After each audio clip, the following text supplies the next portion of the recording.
Hello everyone. तो मेरे से बहुत सारा बच्चा पूछ रहा है कि दी आप कितने घंटे पढ़ते थे, हमें कितना घंटा पढ़ना चाहिए। तो देखो बाबू, अगर तुम फ्रेशर हो 11-12 हो तो तुम अगर 6 घंटा अभी से पढ़ रहे हो तो बहुत ज़्यादा इनफ है।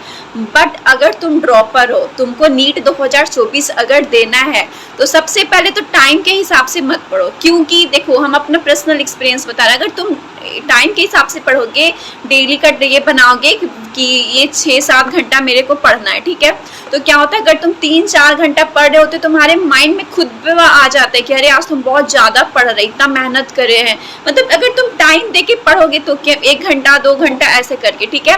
तो सबसे पहले तो टाइम दे के पढ़ो मत, क्योंकि ड्रॉपर्स वाले के पास टाइम बहुत कम होता है। सिलेबस खत्म करना है, 2 से 3 बार रिवीजन कम करना है, प्रैक्टिस करना है, उसी में क्लास करना है, पीवाईक्यू बहुत ज़्यादा हो जाता है, ठीक है, मस्ती भी करना है, बहुत ज़्यादा हो जाता है। तो सबसे पहले तो हाँ, ये तो है, टाइम वो खुद हो जाएगा तुम्हारा।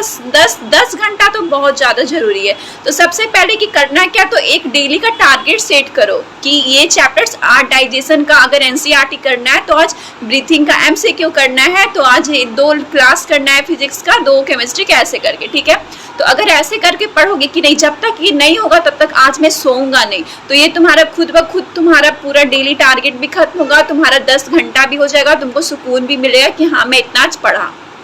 तो इसीलिए डेली का टारगेट सेट कर करके पढ़ो, डेली का एक दिन में कि ये करना है। और जब तक नहीं होगा वो खुद तुम्हारा 8 से 10 घंटा तुम्हारा खुद वो हो जाएगा, ठीक है, बिना तुम्हारा टाइम सेट किया। और हाँ, रूटीन में पढ़ सकते हो, क्योंकि रूटीन में अगर बंद के पढ़ोगे कि इतने से इतने बजे तक केमिस्ट्री पढ़ना है, इतने से इतने बजे तक फिजिक्स पढ़ना है, ये पढ़ना है, वो पढ़ना है, तो तुम्हारा एक होगा, मतलब आदत बन जाएगा। अगर तुम उस टाइम में नहीं भी पढ़ोगे, तुम्हारा माइंड बोलेगा अरे जाओ पढ़ो, तुम्हारा तो फिजिक्स पढ़ने का टाइम था, तुम्हारा तो केमिस्ट्री पढ़ने का टाइम था। जैसे स्कूल में होता है कि फर्स्ट पीरियड साइंस होगा तो दूसरे पीरियड में इंग्लिश होगा, मतलब एक शेड्यूल बन जाता है, तुम्हारा आदत बन जाता है, तो ये होता है, ठीक है।